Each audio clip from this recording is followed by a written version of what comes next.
Good morning, everyone. Without much ado, I thank you all for being here. I'm very grateful to the Observer Research Foundation for giving us this opportunity. As you see, we have an all-star cast here, particularly to talk about an aspect which is often neglected, which is far from the research, far from books and academia, and so on. Experiences on the ground, which often to do with realities that are not easily conveyed through short PowerPoints or presentations, really, I think, enliven discussion and add much more texture and nuance and depth to conversation. So we have a wonderful panel here. I'll introduce them as I come to them and ask them questions. I just wanted to sort of draw your attention to 4 themes which all of us will be touching upon to various degrees depending on their experience. One is in this whole conversation about peace, about the sustainability of peace, about CVE, CT, the relationships of radicalization and extremism to the various movements to sort of galvanize various sections of society to move things forward. One of the things which people avoid talking about is context, right? And this is why field experience is often so important.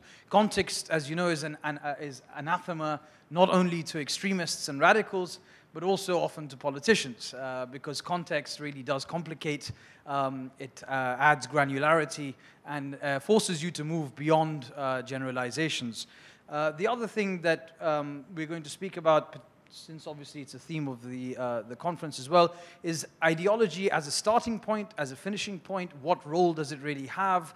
Is ideology really the cover that is given to a very large, almost, if you like, matrix of circumstances in which young people and even sometimes older people find themselves, in which religion, for instance, or ideology is one part, but there are many others. Are the brackets of the matrix religion and everything else is contained within it? How do we envisage the role of ideology in this entire debate? The third thing, so we have context, we have ideology. The third thing is language. I think one of the places where often, particularly when we're talking about CVE, CT, talking about dialogue, talking about building movements towards reaching out to communities across the world. We have people who are we have quite a wide section from Afghanistan to the Levant to North Africa here. And Richard's going to speak about more global points. Language we often falter on. And often, obviously, it's not everyone's forte. Not everyone does speak or have access to the languages in which people are dealing with. Is that somewhere where the messaging falls apart? And again, the ground experience will be fascinating to hear about. And lastly, of course, the virtual aspect of this entire war. It's no longer just a physical war, but it's the theater of war is really the internet now. And the manner in which actually extremist and radical organizations are able to use and adapt to the internet is much more efficient than often state actors or politicians can. And so how then do we, in this very liquid situation, this, as Zygmunt Bauman calls it, this liquid modernity of our times, how do we adapt the narratives that we have in order to be able to fight this battle on this new virtual turf? So without further ado, our first speaker is going to be Dr. Benedetta Berti, who is there on second from my right. She's head of policy planning in the Office of Secretary General at NATO. She's an Eisenhower Global Fellow and has taught at West Point and Harvard. Benedetta, obviously your current role perhaps is not directly linked with what we're discussing today, but your previous experience in Syria, in Iraq, perhaps you can draw on that in order to talk about these 4 themes and areas in which you can see some kind of confluence. Sure. So thank you very much for the introduction. And of course, thanks to ORF for inviting me today. I'm truly looking forward to hearing what everybody has to say, but I'll start and pitch in with my 2 cents. And this is just responding to the question about context. And my first reaction is, of course, yes, we do have to take context seriously, but I will go more in depth than that, I promise. And my point will be that talking about countering radicalization or preventing radicalization or anything that has to do with violence prevention and reduction in the context of ongoing armed conflict and hostilities is completely different. And we haven't touched upon this yet in the conference, and I would like to draw your attention to that. What I mean is that first of all, there is an undeniable connection between violent extremism on the one hand and armed conflict on the other. This is obvious, but I think it bears repeating. If we look at the map of political violence today and you try to see what are the patterns, there's one that is very clear, and that is for the past 5 years, most civilians that have died because of terrorism, because of armed insurgencies, have happened to be located in relatively few countries in the world.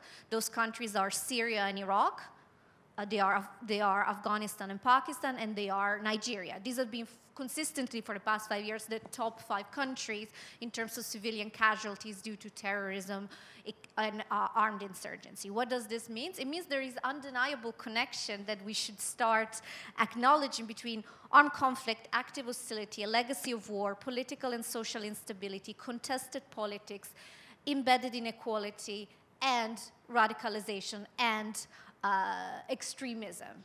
It's obvious, but this is the starting point. Why does it matter? It matters because if you want to talk about how do you tackle extremism in a context of armed hostilities, you cannot do that without understanding the context of armed hostilities, and you cannot do that if you don't take seriously the fact that the conflict itself is the oxygen that allows this organization to grow, to thrive, and to expand. And that the conflict is the strategic enabler that changes all the dynamics on the ground, from recruitment to radicalization patterns. What do I mean? An example from Syria, which is a country I have happened to study quite closely on the ground for the past few years. When you talk about patterns of radicalization, what do we actually mean is people joining armed groups in the context of an open civil war. The reasons why people do that in a context of armed hostilities is incredibly different of those that from the reasons that motivate foreign fighters. For example, the role of making a livelihood, the role of economic incentives is certainly underplayed in our understanding of radicalization from the West. For example, in a context in which a war economy has completely crippled the local society and in which one of the few available jobs for young men is to be a fighter, well then how does that fit into our parameters of what radicalization is? Is joining an armed group a radical act or is it a survival act? That's something that I think is very important in a dynamic of conflict, and we don't understand it in a nuanced way enough. So patterns of radicalizations are different in conflict zone. Economic incentives are incredibly important. Protection considerations, for example, joining an armed group as a way to gain protection for your family and your immediate community is another very strong reason that, again, doesn't fit into the easily available label of ideology. In other words, it's far more, armed conflicts made everything more complex, and radicalization is one of these phenomena that becomes 100 times more complex, and in which economic, political, and social incentives get muddled up in a way that doesn't respond to our linear understanding of radicalization driven, of ideology-driven radicalization. So I'll throw it in the mix for later discussion. Now, ideology is just one of the many factors. Since we don't have much time, each of us, I just throw in some points out there. So mine are, one, context is everything. 2, context and armed conflict changes the dynamic of radicalization in a way that makes our understanding of CVE very, very different. And 3, and that's my final point, because the context is because the armed conflict is the strategic enabler, we cannot really hope to fix radicalization or to tackle extremism in a sustainable way and to build sustainable peace if we don't tackle conflict and its legacy. And that means that inevitably, talking about tackling violent extremism can only be one of the many tools in our toolbox when we think about stabilization. In other words, it requires a much broader, a much more comprehensive approach that deals with the strategic context, that deal with the political, social, and economic gaps that have led to the conflict in the first place, and that's the root causes discussion that I'm sure my colleagues will tackle, but more pragmatically, that focuses at least on two aspects. One is governance, because that's another key driver of radicalization. Lack of governance, lack of access to services, lack of access to law and order brings people to join armed groups because they need those basic social services. So governance is one of the key approaches to anti-radicalization in armed conflict, and to protection of civilians, which is another key driver of radicalization in armed conflict. So in other words, CVE can only be one piece of the puzzle, and very important from where I stand, so can CT. CT is only a piece of the puzzle, CV is only one other piece of the puzzle. The bigger and much more complex task is that of political stabilization based on bringing good governance and true protection of civilians and respect for international humanitarian law. If we don't have these pieces, we are putting plasters on the problem. And that's that's my start. Thank you very much. Thank you for that. I think that was a wonderful beginning, because I think one of the things that we fail to take into account often in engaging with these larger questions is looking at, I think the demographic to look at, which is quite interesting to understand eventually a radicalized mind, is the minds of those in the population who are not radicalized but have some kind of soft tendency or approach because of a wider historical or geopolitical or some state-based analysis of the position that militarized extremists take. We can't shy away from the fact that within the civilian population there are shades of support, and it is interesting to begin there and ask, why are there these shades of support? And that is where I think the context question particularly becomes very useful. So our next speaker is Dr. Arian Sharifi, who's the director of the National Threat Assessment at the Office of the National Security Council in Kabul. He has many other associations, including in the past Combating Terrorism Center at West Point, and the Terrorism and Research Center in Singapore. We were speaking earlier about some of the initiatives he's done in terms of groundwork analysis in various districts of Afghanistan, and how difficult that is, particularly in the case of Afghanistan, because you're dealing with a hot conflict. And so where and how do you even begin to have the conversation about analyzing, about messaging, about trying to understand the root causes when the conflict, even now, as you've probably read in the news, yesterday's news, last week's news, despite the ceasefire, the ongoing conflict is something that makes this conversation very difficult. People like Dr. Sharifi are working hard to do that, so it would be very interesting to hear from your perspective, particularly in the context of Afghanistan, the challenges you face, given that you're dealing with a hot situation. Thank you, Ali, and good morning, everyone. Yesterday, I talked a little bit more in generic terms about some of the lessons, some of the conclusions that we could actually draw from this long and unfortunate experience in Afghanistan that we have with dealing with violent extremism. So today, along the lines that Ali talked about and related to the issue of this context, I thought I would give you a little bit more specifics about the threat, the general threat environment in Afghanistan, who we are facing right now, what are the links between them, what are the main points of contact among the various groups, terrorist groups that we are fighting currently against. Unfortunately, yesterday, as we were talking here, we witnessed 4 major terrorist attacks across the country, 2 in Kabul, 1 in Nangarhar, 1 in Ghazni, overall, we lost over 50 people just yesterday. So that's just one example of what we're really dealing with on a daily basis, unfortunately, in Afghanistan.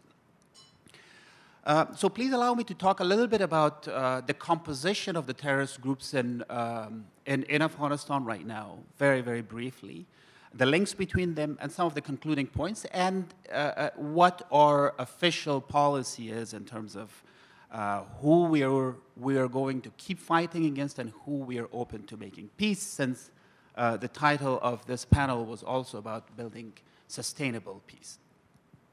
As I mentioned yesterday, we are currently fighting against some 20 terrorist groups in Afghanistan. And these 20 terrorist groups come into 4 distinct but interrelated categories. For analytical purposes, we put them into 4 concentric circles. And I've talked about this elsewhere, so I see some friends who may have heard me talk about this, so I apologize if I'm being repetitive. But I guess it's extremely important to have a good understanding of the composition of these groups and how they're linked to each other. So the concentric circles. In the middle circle, in the center, we put the Afghan terrorist groups. And those are basically one, but you can also distinguish them between 2. I mean, the main one are the Taliban. The Haqqani network sometimes could be considered a separate group, but oftentimes that also is part of the Taliban. So it's really one main Afghan group that is at the center of this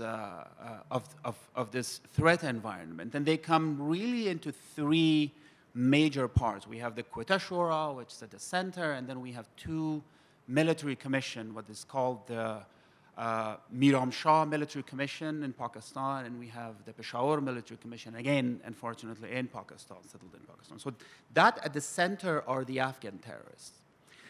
Then the second category, or the second center, we distinguish them as Pakistani terrorist groups. And there are numerous of them, everything from the TTP, or Tehreek-e-Taliban Pakistan, to Lashkar-e-Taiba, to Lashkar-e-Jangvi, to Sepah-e-Sahaba, to Harakat al-Mujahideen. There are some 10, 11, sometimes even 12 active Pakistani terrorist groups that are currently fighting against us across our country. Then we have the third category, or the third circle, and those we categorize as regional terrorist groups. And there are really mainly 4 of those. We have the East Turkestan Islamist Movement, or ETIM, which is the Chinese Uyghurs. They were linked with Al-Qaeda, but they also have their distinct and an individual identity. We have the Islamic Movement of Uzbekistan, or IMU, which are terrorists from Uzbekistan.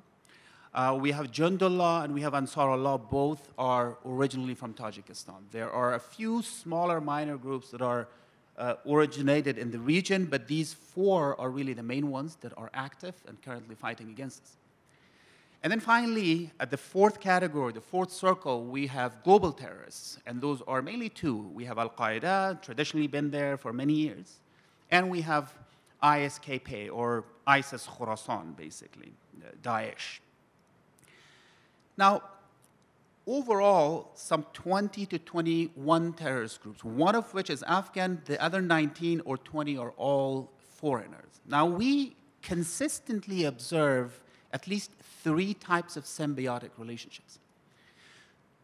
Symbiotic relationship number 1 is an intergroup relationship. Now, even though these groups are different in ethnic origin, but they are all linked to each other, and that's the reason why we put them into these concentric circles.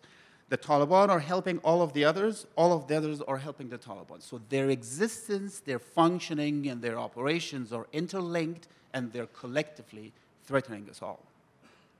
Symbiotic relation number 2 is that we, again, consistently and strongly observe a direct link between transnational terrorist groups and transnational criminal networks. Everything from drug trafficking networks to human trafficking networks to smugglers of historical artifacts and what have you. So they're both helping each other in certain ways, financially and otherwise. And finally, the third symbiotic relationship that we observe is a tight symbiotic relationship between transnational terrorism and, unfortunately, state sponsorship of terrorism in our region. There are certain states that covertly have been supporting terrorism, and unfortunately, they continue to do. So those three symbiotic relationships. This leads me to point out to three popular myths about this war in Afghanistan. Please allow me to just very briefly mention what those three myths are. So myth number one is that this current threat of terrorism is directly linked with Islam. That certainly is a myth. To associate modern terrorism directly with Islam, well, first of all, it's unethical, because the majority of the victims of terrorism today are Muslims. The 5 countries that Benedetta just mentioned were all 5 Muslim countries. So we really are the main victim of terrorism. So just to come and say that terrorism today is Islamic terrorism is unethical. Second, it's politically wrong. The more we associate terrorism with Islam, the more we're feeding into the propaganda of the terrorists, because that's exactly what they want. They want to create this ideology, they want to create this image of Muslims against the rest. And so the more we associate this with Islam, in fact, we are doing a service to the terrorists. And then finally, to associate terrorism with Islam is actually technically misguiding. To associate that takes us away from a true analysis of the nature of terrorism today. So that would really misguide us. Myth number 2, and I mentioned this yesterday, is that this war in Afghanistan, it's a civil war, that it's an Afghan problem. Unfortunately, it's not. We have just one Afghan group and 19 other foreign groups. And we have transnational criminal networks that are linked to everything from Afghanistan across the world.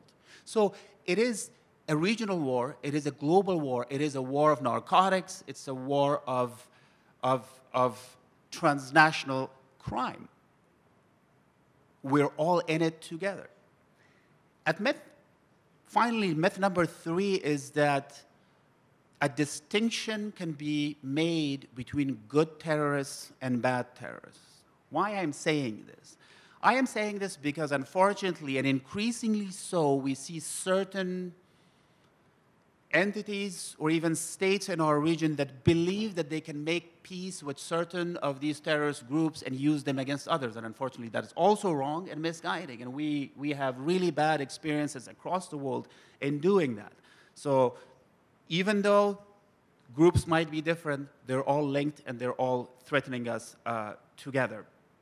I thought I would present you with this very brief and overall, and obviously it's a lot more complicated than this, but I guess this could at least give you a general picture of what we're facing in Afghanistan. Now, a final note on the issue of peace is that our declared official policy in the government of Afghanistan is that we are not making peace with any of the 19, any foreign terrorist groups, but we are also open to talks with the Afghan Taliban, because after all, they are our citizens. We are open to talks with them. We have our conditions, they have their conditions.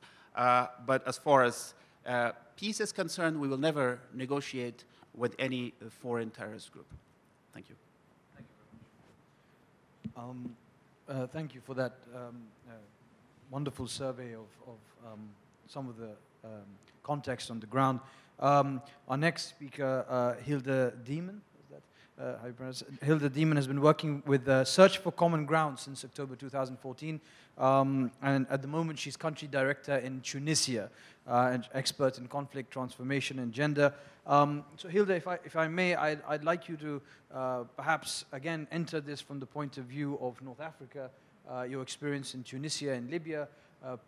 Those will be particularly interesting, I think, because those are regions that have gone through tremendous amounts. One is a sort of some would argue a model of transformation, of Nahda being able to catalyze and adapt itself to the exigencies. And Libya, obviously, on the other hand, throws up some very important questions about what went wrong. So perhaps if you enter from that point of view and then... Thank you. And thank you for the organizers for the invitation. Perhaps I'll briefly just share that. So I work for Search for Common Ground. We're a peace-building NGO, and that also really defines how we look at this whole CVE field and how we approach it and how we work in this field. And by that I mean that we've been in existence for over 35 years, and we worked in many contexts with groups that can be considered extremist groups, whether they are promoting a political ideology, ethno-racial aims, religious ideologies. So that is something that I feel when we speak in the CVE field. I believe there's more similarities that can be drawn with the wider peace-building work that are today not being drawn. And when I talk about similarities, that can be around what are recruitment dynamics, but also dynamics around reintegration, etc. So that's an important angle that we take as a peace-building organization. And as a peace-building organization, we start from the context and from trying to understand the context, and doing so in the very many different contexts that we work, whether it's Tunisia or Libya or some of the other contexts where we work in Morocco, Yemen, Syria, etc. So when we come in, we as a conflict prevention organization try to understand what are the root causes. What is it that drives people? What is it that is so attractive in the messages of violent extremist groups? And that leads us to looking very locally at what are some of these drivers and what are the root causes. At Search for Common Ground, we also prefer talking about transforming violent extremism, because our angle is we believe that some of these issues are very genuine frustrations, they're very genuine grievances, and they need to be addressed. So for example, for the context like Tunisia, and Tunisia is an interesting example because indeed Tunisia is often hailed as the one success story from the Arab Spring. At the same time, Tunisia is known as the biggest exporter of foreign terrorist fighters. So where does that contradiction come from? It's a question that is often raised by Tunisians and by people following Tunisia. And even, this may be a bit controversial when I say this, but there's a lot of young people who participated in the revolution in Tunisia because they wanted change. They wanted political change, they wanted social change, they wanted economic change. Like so many young people everywhere in the world, they want change to happen quickly. They want it to happen overnight. They have very high expectations. And there's a lot of frustrated expectations today in Tunisia. Some analysts say that the reason why Tunisia has such a high proportion of foreign terrorist fighters is because it's those same desire for change that pushed some people to join violent extremist groups. So there's an entry point there around ideology, there's an entry point around youth engagement and youth activism that we feel actually offers opportunities. It's about how can we take that energy, how can we take that drive for change and channel it in a more constructive way, and make young people understand that it's not violence that will lead them to reach their aims for a different society, but there are many alternative ways to do so. One thing that we found in Tunisia is that the reason why some of the violent extremist narratives are so popular with young people in Tunisia is because they'll come in and they'll say, like, we understand why you're frustrated with Tunisia. You have a government that doesn't serve you, you have a government that's corrupt, you have a government that's not giving you any chances. Come and join Daesh. Come to the Caliphate. We are a democratic society, we'll give you chances, you'll feel empowered, etc. That speaks to young people. And I think that's something that we shouldn't underestimate. We've spoken with many young people in Tunisia, and they'll tell you, we're not stupid. We understand the risks that are involved with violent extremist groups, but for the moment, we're not seeing many alternatives in Tunisia. So it's up to us to become more creative and proactive in reaching out to them. I would say in terms of our approach as a peace-building organization, there's a couple of things. There's a couple of things that I think make our approach a bit different, perhaps, from what others are doing, in the sense that we take that very broad approach. And Benedetta already mentioned that, the need to work on governance issues, the need to work on more societal reforms that are not easy to tackle. But we often feel that a very narrow CVE focus, and especially a CT focus, is actually undermining what we're trying to do. And by that I mean, when we look at the way that states react and that security apparatus react, often, unfortunately, it aggravates situations. When we've done research in Tunisia around drivers of violent extremism, they tend to be very localized. A young person from Kasserine versus Gafsaf versus Ben Gerden, they have different reasons for joining violent extremist groups, but there's one common denominator among them, and that's that they've all had experience with violence by the police. And that maybe they've experienced it themselves, or they had a neighbor or a brother who's experienced violence by the police. And that's the trigger point. That's where they feel injustice has been done to me. The only way for me to retaliate is by using violence myself. So there's an enormous amount of work to be done in working with the state and working with security forces to helping them find appropriate answers that do not alienate youth further. So that's a big area of work that we're focusing on. In Tunisia, for example, we're working on building trust relationship between the security forces and citizens. We're working on building capacities of CSOs to mediate conflict at that very local level. So there's a lot of work that needs to be done there. And on the other hand, we also, for example, work with human rights groups. And we try to make them see that a purely adversarial approach is not going to help either. So it's also about how to facilitate a dialogue between security forces, between human rights groups, etc., so that the security response can become more respectful of human rights and can be less aggravating. And perhaps a last thing I would just want to also tackle a little bit the issue of narratives that you mentioned, Ali. Search for Common Ground, for many years, we've been doing a lot of media work. We do TV productions, we do radio productions, we do social media type of work. One thing that we see in the counter-narrative and the counter-messaging space is that in our experience, it's not the facts and the figures that matter most. What matters most is that a lot of people, especially youth, they're looking for emotional experiences. They want to feel protected, they want to feel empowered, they want to feel strong, they want to feel like they belong to a certain group. So when you go to them with messages, we need to take that into account as well. And we need to speak to them in a language that gives them those same emotional experiences. We're piloting at Search for Common Ground, we're piloting a global app, which is called Battle for Humanity.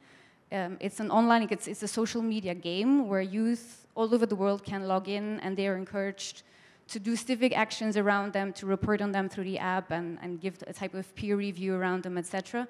Just to demonstrate how cool peace can be. That's basically the angle, and how they can get involved themselves. So that is something that we want to be pushing forward, and really that emotional experience is important.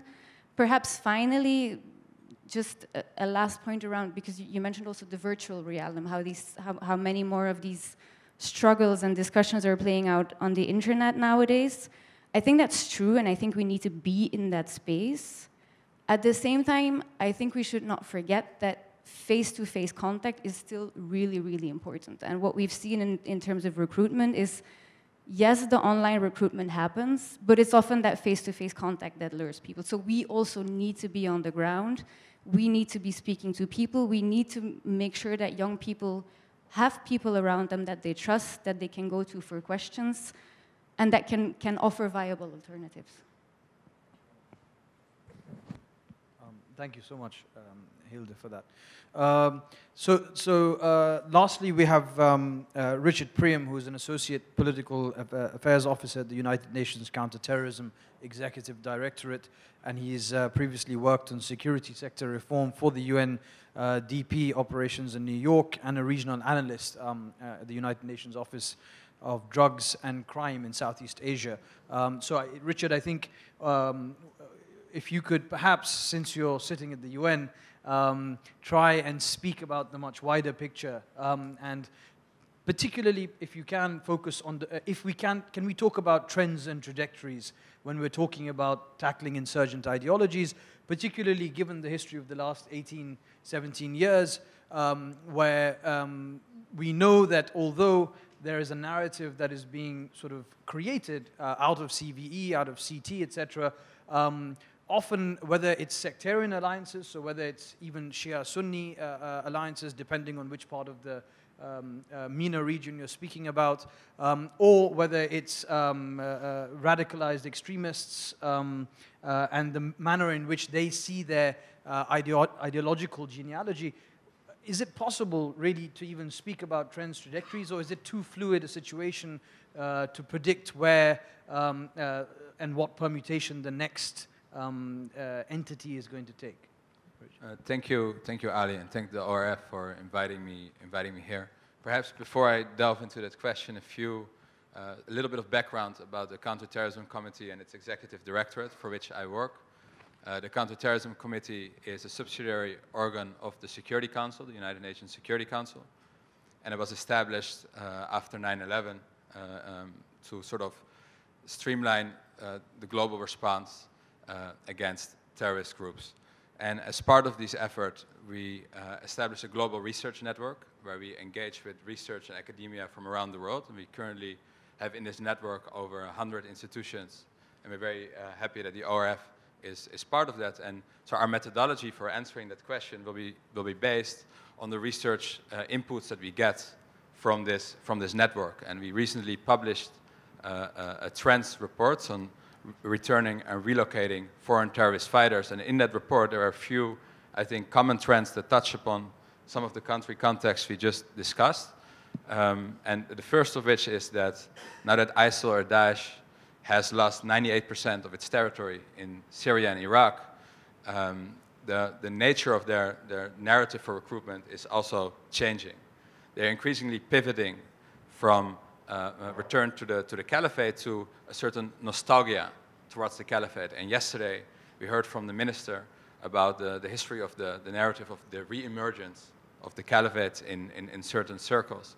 And you see that ISIL is already pivoting towards the narrative with a certain nostalgia of how the caliphate used to be and how it all used to be great. And they have a whole archive of material, video material, but also testimonies of foreign terrorist fighters that is still in their possession and that they might be trying to use in the future to continue their recruitment. So that is one trend in terms of ISIL. Then another trend that we identified is that there's a shift in the way terrorist groups are communicating, as there's more and more public-private partnerships and more efforts of especially the big tech companies to prevent radicalized or extremist content on their products. You see that increasingly terrorist groups are moving to smaller or newer online platforms, and are also altering their messages to try to not breach the terms of service. And then a third trend, which I think Hilde just touched upon, and she's absolutely right about, is that according to our research, although the online space is increasingly important, the majority of recruitment, especially in the countries most affected by terrorist groups, and I think Afghanistan is an example of that, the majority of recruitment still takes place through peer-to-peer recruitment. And even in Western European countries, for example, it is still unlikely that someone will radicalize and perpetrate a terrorist attack solely on the basis of online content. There still needs to be some sort of interaction. So those are three sort of common trends that I would like to highlight. But further to that, maybe perhaps based on my previous experience in security sector reform for the Department for Peacekeeping Operations, a lot of the lexicon and language that is used in terms of countering violent extremism can also be applied to armed conflict. And one example is the security sector and the grievances that can fuel, the local grievances that can fuel recruitment by an armed group, or the local grievances that can fuel recruitment for a terrorist group overlap a lot.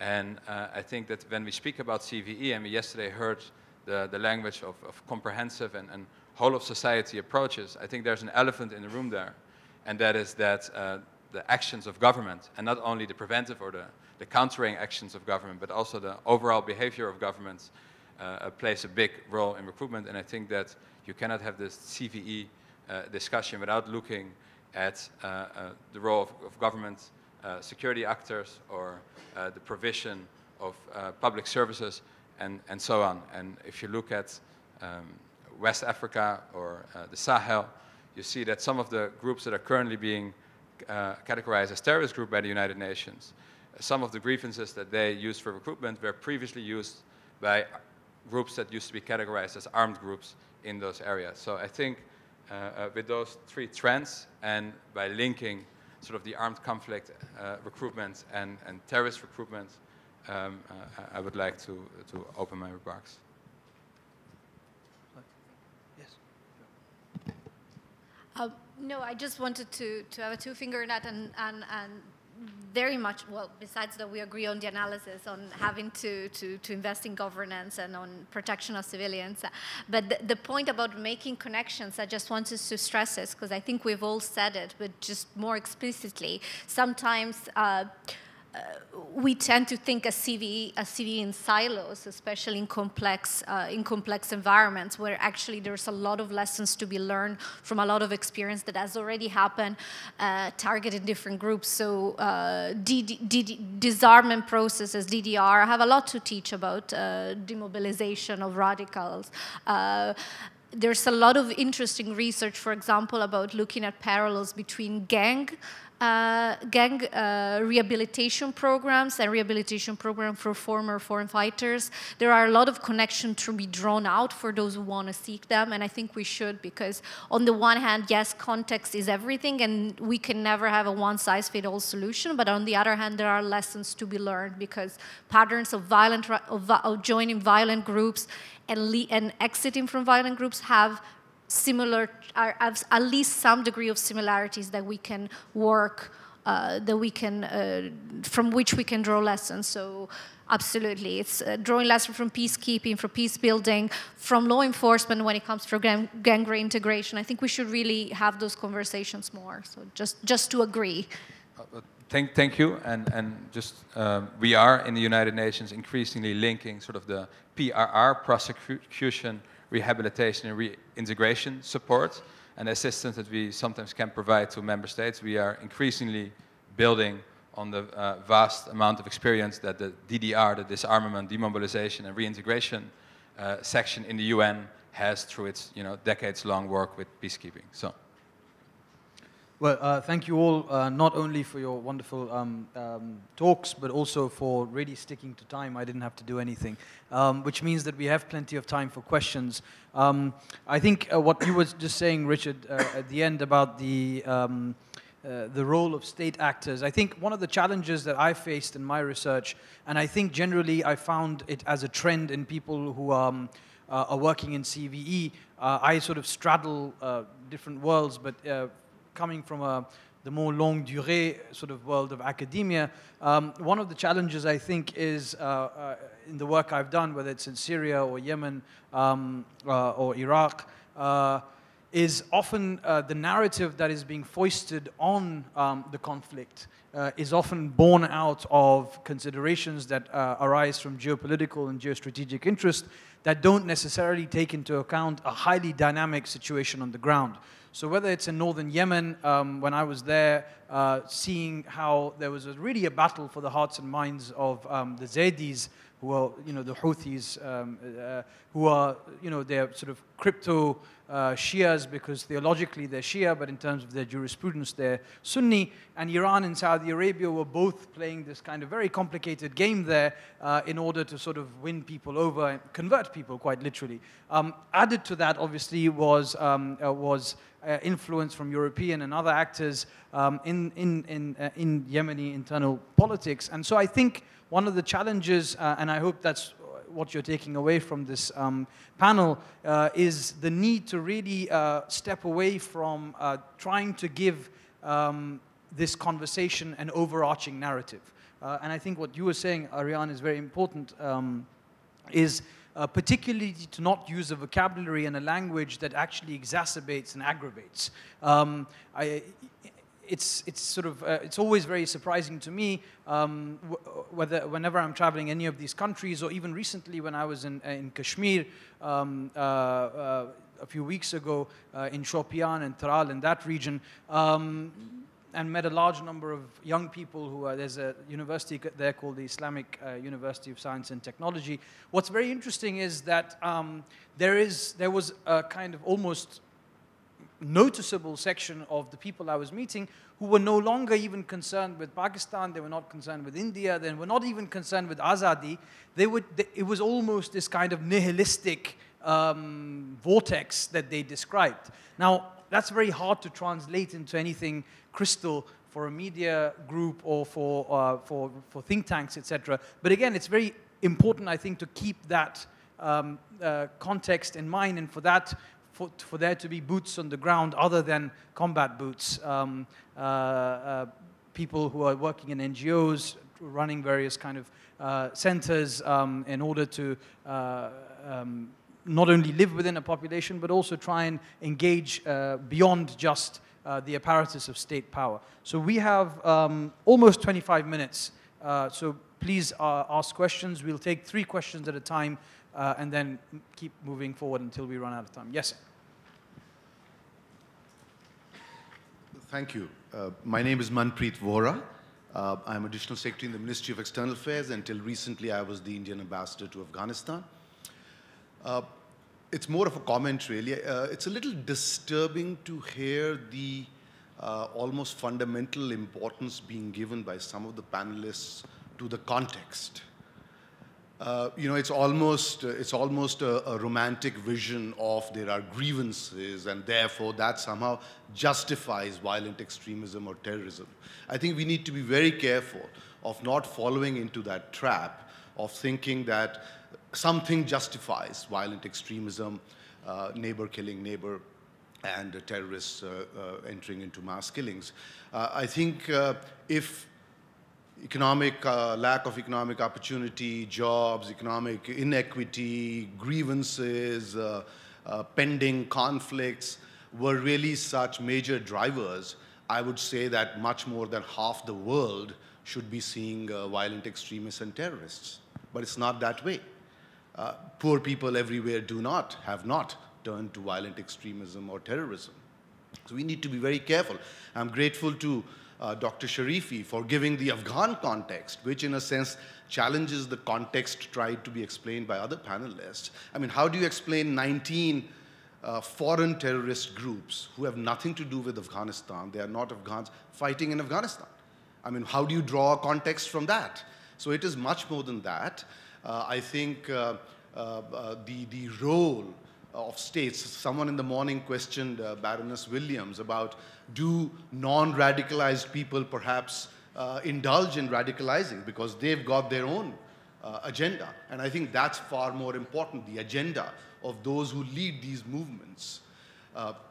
Dr. Sharifi explained how Taliban is the only Afghan group fighting there. What he did not say, and I'm happy to clarify here, is not all of those Taliban fighters are recruited in Afghanistan. Certainly almost none of them are trained or indoctrinated within Afghanistan.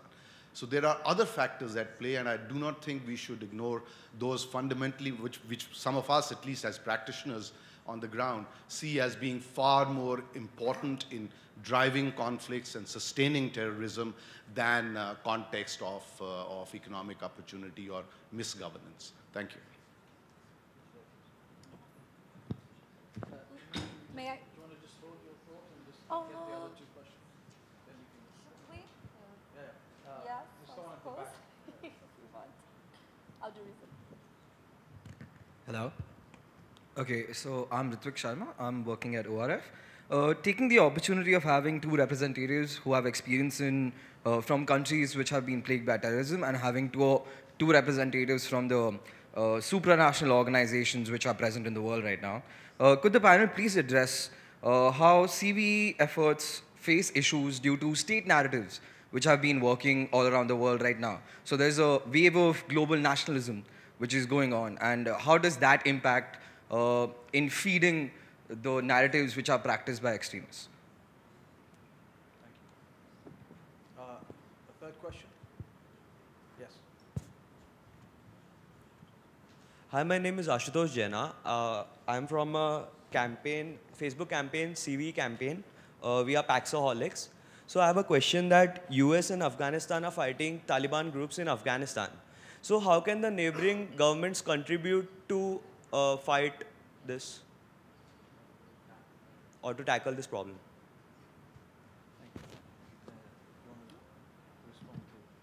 Yeah, no, sorry, I took the microphone quite adamantly because I wanted to respond first on a personal note that we as NATO are definitely understanding the context in Afghanistan, and we have boots on the ground, first with a combat mission that has now become a non-combat training mission. We work very closely with the Afghani security forces. We've been training thousands of police officers, thousands of army officers. We are working with Afghanistan to make sure that they are able to provide the security that they need in their country and that they fight terrorism. So there is no question for me in terms of understanding what the context is, and I think our policies and our long-standing commitment to Afghanistan shows that. So I don't have to say so much about that, other than we remain committed to Afghanistan and to its security, and we very much understand that the context is complex. We're by no means suggesting that. And I was by no means suggesting that it shouldn't be taken into account as such. But I will stand that said, and now on the fact that the support for Afghanistan is completely long-standing, and and our record is crystal clear on that. Now I go back into my personal view on this. That is, understanding triggers of violence and understanding why radicalization processes work different in the context of armed conflict does not mean justifying the choices of those that then decide to join violent insurgencies of terrorist groups and perpetrate attacks against the civilian population, which are proscribed under international law and under any type of legal framework you wanna tackle. But understanding has to be there if we want to devise an effective program to counter radicalization. We have to understand the triggers, and we have to understand how armed conflict does create different dynamics.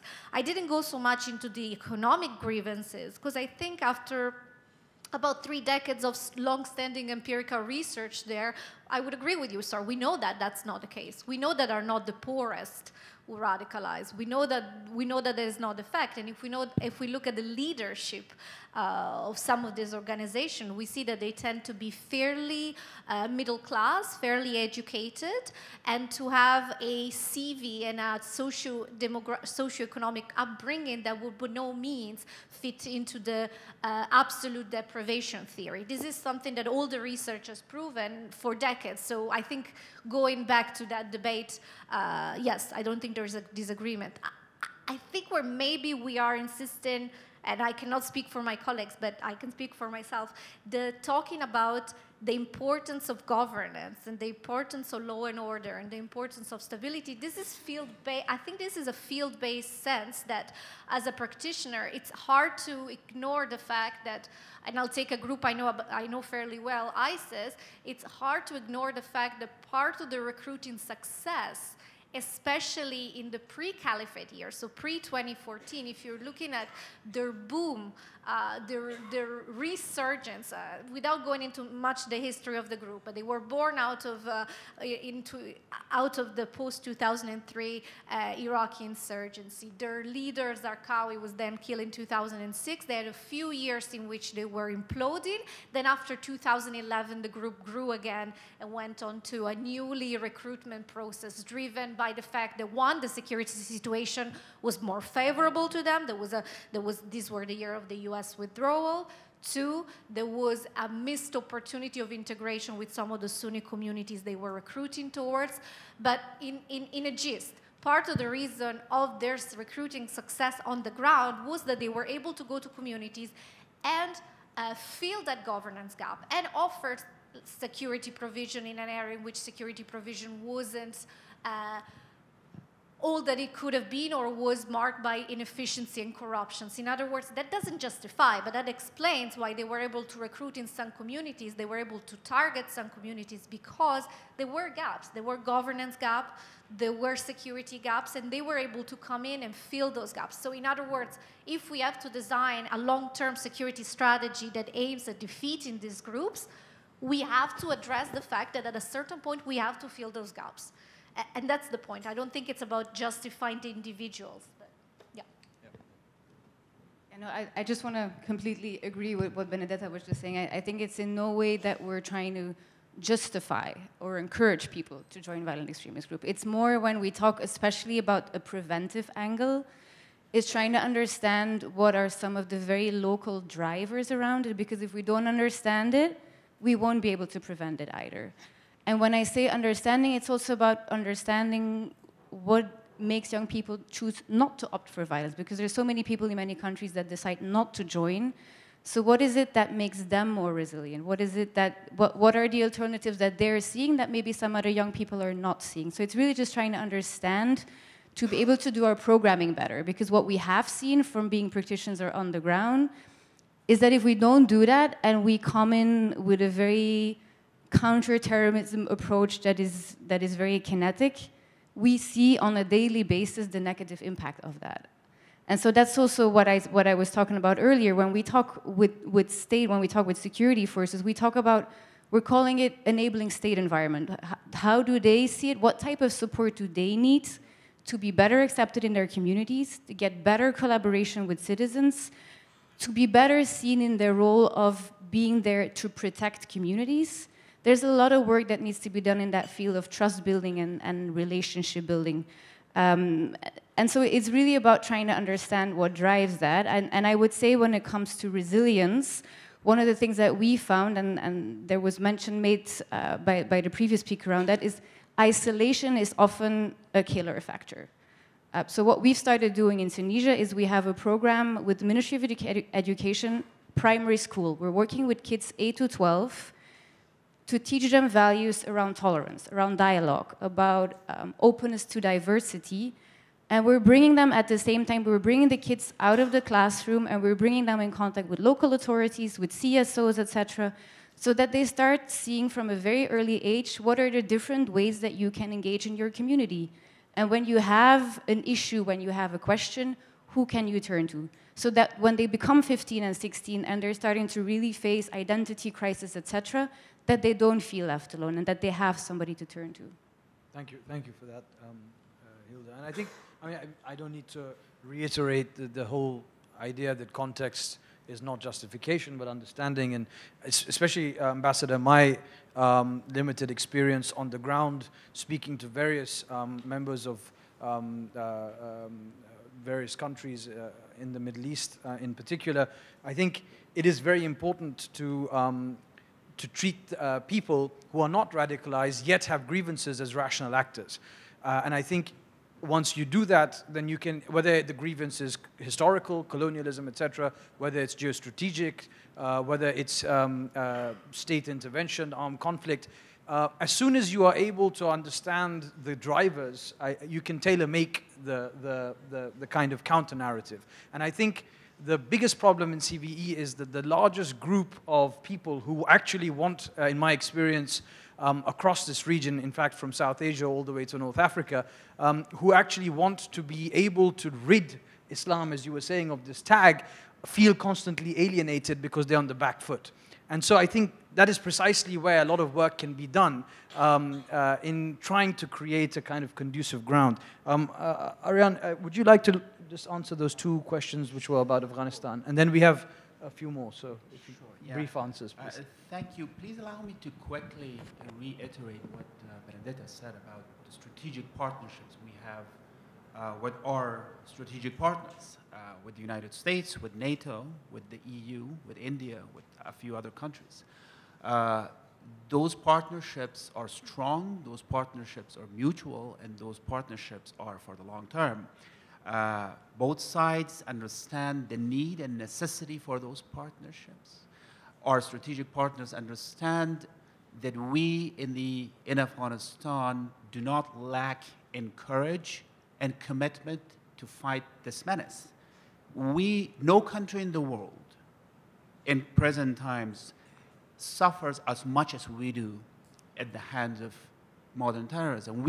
On average, we lose about 50 individuals from our armed forces every day, both in martyred, killed, and injured. So about roughly 50 people get out of the battle on a daily basis, yet we are still able to fill the ranks of our armed forces. And we don't have a huge population. We have a population of 30 to 35 million people, and for years we've been doing this. So that basically shows that our people are committed and they're courageous enough to keep fighting this. What we lack is we lack in equipment, we lack in arms, we lack in finances, and that's where our strategic partners come in. So that is strong, that is ongoing, that is set for the long term. I just wanted to reiterate that. On the question of what the neighboring countries, how the neighboring countries can help us, at least in 3 ways they can help us. One, stop making a distinction between good and bad terrorists. Terrorists are terrorists. You cannot use one group against another in hopes that that group will actually reach your strategic benefits and interests. If, for the very short term, you may think that you will reach your strategic interests, but in the long term, it will blow back. We have quite a lot of examples of that in history. So number one, stop making distinction between good and bad terrorists. Number two, remove and fight against the entire support structure of terrorism in the region and the world. That includes finances, training bases, recruitment centers, what have you. And number three, help us to make peace with those elements of the Afghan Taliban that are reconcilable, and help us to fight against those that are irreconcilable. So at least in those 3 ways, the neighboring countries can help us. Thank you. Thank you. Yeah. Sushant, you have a question, then General Saab, you have a question. Yeah.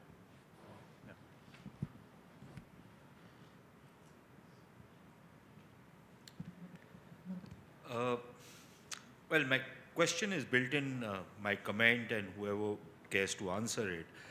We've heard about governance gaps. We've heard about excesses by the police forces or by the state.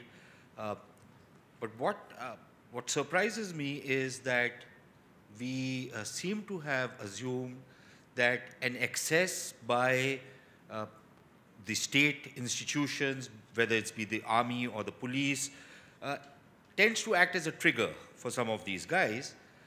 But when terrorists go and massacre people, somehow it doesn't create the same revulsion by the people who are being massacred. Or there's no pushback, or we don't see people then coming onto the side of the state in ever larger numbers to fight back against these fellows who carry about the most despicable crimes. So a policeman slaps somebody, it acts as a trigger, but somebody else goes and kills an entire family, it just doesn't create the same revulsion. What is the reason for it? We talk about the humanitarian aspects. I don't think either the Taliban or the Islamic State or any of these fellows were poster boys of good governance or liberal values and stuff like that. Why is there no pushback on that from the communities themselves?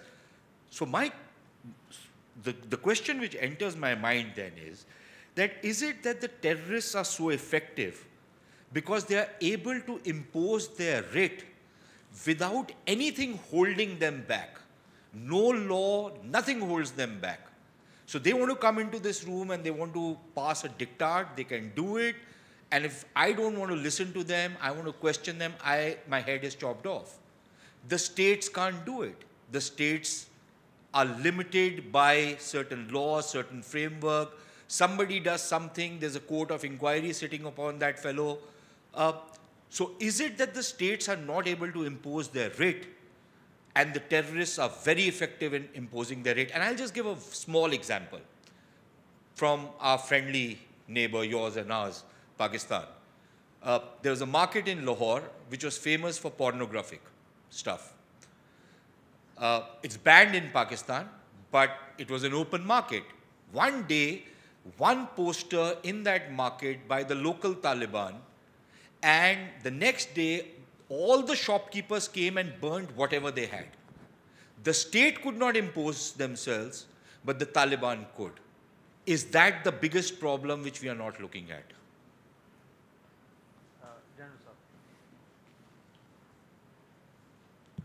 Thank you. My name is Janata Hasnan. My question, I have two questions. One to Richard. That'll be the second question. The first one, if I'm permitted, can I ask the chair? Okay. Ali Saab, this question is triggered from your mention of the fact that you were in Kashmir only recently. And I'm sure you have just read the report which came in the Indian Express, I think 3 days ago, by Muzammil Jalil on the issues of that the people who were generally who had taken to terrorism, the report says that most of them did not allude to the typical believed radical ideologies. They were mostly Hanafi Muslim.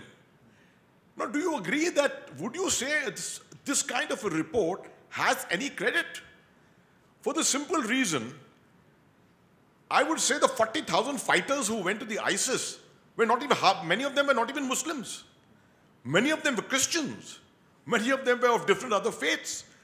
Do you have to go by such cliched beliefs that a man who's born in a Hanafi family today cannot become a Wahhabi tomorrow or cannot have a radical extremist belief tomorrow?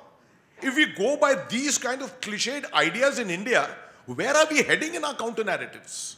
That's my question to you. The question to you, Richard. The United Nations is one of the strongest drivers. Institutionally, it can be one of the strongest drivers in the counter-narratives. My question to you is, how much is being done on the aspect of knowledge management? Because my experience tells me, 20 years ago, I was in the United States a year before 9/11. The United States had no idea of where it was going. It had no idea of Islam or extremist Islam or radical aspects, nothing at all. They were hunky-dory on everything. At that time, that everything is going very well. 1 year later, 9/11 hit them. And then everything had changed. It took 10 years for them to realize by 2010, when General Petraeus issued what was called the culture cards in Afghanistan, that they were fighting in Afghanistan and that without understanding the culture of Afghanistan, without understanding the faith of the Afghan people, how could they be battling the terrorists there? So what I'm talking about is counter-narratives of the world against radical extremism have to be based on knowledge and knowledge of different cultures and different faiths. What is the United Nations doing when you've got such powerful institutions such as UNESCO, etc. with you? What are you exactly doing on this?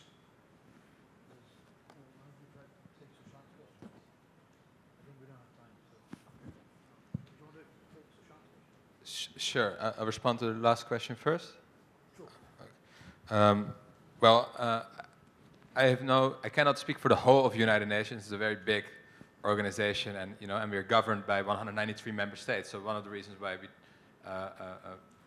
we don't necessarily see things the same as the United States, which you also talked about, is because the United States is just one important, but one member state. But our office, the Counterterrorism Committee Executive Directorate, is mandated by Security Council resolutions. And the three things that we do, the three core mandates of our office is the monitoring the implementation of relevant Security Council resolutions, assessing the counterterrorism architectures in member states. We go to every member state and we check, we ask them, what are your strategies? What border posts are connected to Interpol? How do you share information between different agencies, between countries, and so on? And we write those reports. And those reports, together with the research we do, together with partner institutions such as the ORF or around the world, will feed into additional Security Council resolutions that will sort of update our mandate. And for example, when we were founded, like the resolution that guides our core mandate was of 2001. Our office was established in 2004, 2005. Nobody at that time knew the whole foreign terrorist fighter phenomenon, which more or less happened after 2011. I mean, there have always been some extent of foreign terrorist fighters, but the new impetus for addressing it came with ISIL. And that is something that happened more 2010, 2011. So I think the information that we get that guides our mandate is based on our interaction with member states, based on our research. But ultimately, the member states, the Security Council, will determine what kind of text they'll adopt in their resolution, and and they have their own motivations for that. But I quickly want to say something about the first comment that was raised about the the emphasis on the excesses by state institutions. And I want to sort of give another explanation or another twist to that question. It's about the capacities of state institutions. It's not just that lack of governance can fuel or be a factor in many factors of recruitment. It's also that in terms of actually bringing perpetrators of terrorists to justice, which the United Nations also calls for, there's a lot of lack of capacities for that as well. How do even very developed countries deal with returning foreign terrorist fighters? They put them in prison. There's very little data on the extent that rehabilitation programs or de-radicalization programs work. There's a lot of radicalization that takes place when people are brought to justice and put in prison, and they radicalize their fellow prisoners. This is not just a problem in the global south, or so to say. This is also a problem in Western Europe or the United States. The other is just a lack of resources. If you have 500 Boko Haram defectors, who has the resources to give them out, to bring them out to justice? In some countries, an amnesty, might be more, might seem like a more economic option. So the issue of state capacity is not only an issue in terms of that it can fuel grievances and fuel recruitment because people are excluded or there's excesses by security providers, but the lack of capacities can also affect the other side of the coin, which was mentioned, namely how to bring the perpetrators of terrorists to justice in a proper way. So, thanks, Richard. We are running out of time. Benedetta, sorry, Hilde, you want to quickly respond to the first point, and then we'll have to wrap up. Yeah, I just quickly wanted to respond to the comment from the gentleman in front. I see where the comment comes from, and it's something that we hear often. However, I would tend to disagree. I would tend to disagree in the sense that, first of all, we as NGO workers, we're often targeted by terrorist groups. When I speak about humanitarian groups, when I speak about development groups, when I speak about peace-building work, we're often among the victims because of the work that we do. And we are also among the ones who call them out. I was in Yemen before coming to Tunisia. In the time that I was in Yemen, I saw as many Human Rights Watch reports coming out about AFPAK violations. Then I saw Human Rights Watch reports coming out about the government of Yemen. I think the reason why we as NGOs working in this field are vocal about abuses that we see by state security forces or about the governance gaps, etc., that we've been talking about, is because we're all, in the end, we're all looking for solutions. And what we see in terms of working on the ground is that sometimes the actions by certain state institutions can actually aggravate, and that's why we call them out. And I can assure you, sir, that often we do not call them out in public, and there's a lot of work that goes into having these type of conversations privately. Some NGOs will go more quickly vocal because they have another mandate, but there is a part of the work that is just us trying to help governments in finding solutions. That's why we do that. Thank you, Hilde. I just wanted to say, Sushant, but just off the top of my head, I think one of the things, if we think about the symbolism, I'll just come to you, Benedetta, is the policeman, in a sense, represents a faceless organization, the state, right? I'm talking about purely psychologically in at least the small amount of field work I can think of right now. Whereas the fighter, perhaps one of the reasons that there's not as much outrage is because there is this kind of urge to dismiss as the act of a fringe of an individual, right? So it's also what the two are symbolic of that I think are very important. And in fact, just in Afghanistan, I think a week ago, there was a council of ulama who were getting together to give a fatwa against using suicide bombing, who were blown up by a suicide bomb. So, there is a lot of pushback, there is a lot of effort at creating narratives. I mean, this is something just happened 8 days ago. As to your point, General Saab, about what you said, can a Hanafi become a Wahhabi? Of course, I mean, I think the question that really needs to be asked is, what is so attractive about Salafism and Wahhabism today? And I think if a proper analysis is done, then what happens is actually they're both ideologies that are perfectly suitable to a globalized world. Their message is simple. Their message does not need to be filtered through culture and through cultural nuance and history. And therefore, in this world, which is increasingly becoming sort of similar in many ways, they have a compelling kind of way of disrupting traditions, rituals, and so on, which have evolved over centuries. In fact, they're highly globalized. They're sort of, they're children of modernity almost in a certain sense, particularly Salafism. We don't have time to get into it, but I'll continue this conversation. Benedetta, I'm sorry, would you? I will speak for 30 seconds. 30 seconds, okay. Because I just want to go back to the very interesting comment, and I see some, I will still say it. I don't think we are disagreeing, because your example is an example of what I defined as the environment being strategically enabling by creating a gap. The gap you pointed out is one of state weakness, and that's what we go back to. If there is state weakness, if there is a lack of capacity to provide security, if the state is not able to intervene, then others will, and they will fill the gap, and oftentimes those others are armed groups. So it's not about, so there is a clear need there to strengthen the state capacity, to strengthen their ability to deliver security in order to prevent the rise of alternatives. Otherwise, that's what you will have. If you have a weak state, an absent state, a lack of governance, someone else will come in and fill that gap. That's just the nature of politics. It abhors a vacuum. Thank you. Please join me in thanking the panel for their presentation. Right.